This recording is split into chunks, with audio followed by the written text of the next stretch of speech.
Amjad Al-Kordi et son fils se trouvent à la mosquée Mostafa Mahmoud du Caire alors que des millions de musulmans se rassemblent pour les prières matinales de l'Aïd.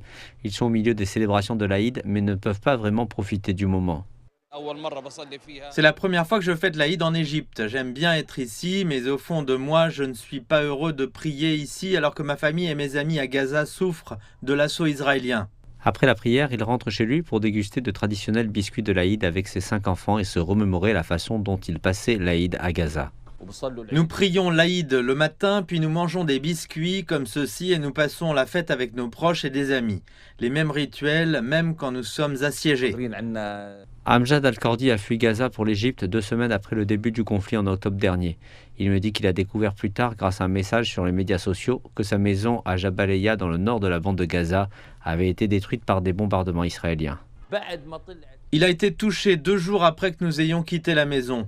Mes oncles et mes cousins vivent tous dans le même immeuble.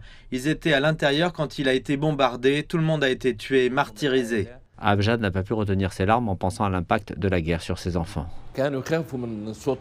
Ils sont effrayés par le bruit des bombardements de Gaza, à tel point qu'à chaque fois qu'il y a un bruit fort, quand une moto ou un camion passe, ils crient en pensant qu'il s'agit d'une bombe.